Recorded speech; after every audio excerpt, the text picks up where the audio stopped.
Okay guys, so Yamaha Aerox version 3 for year end 2025. Walk around lang tayo, no? Ayan, so may cover pa siya dito. May plastic pa, plastic.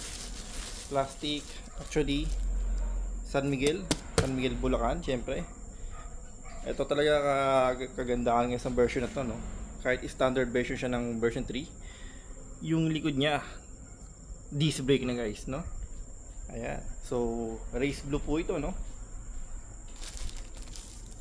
So walk around lang po natin. Ayan.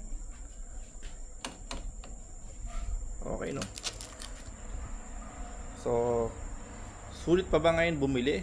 Ngayong magtatapos na po ang taon? Yes.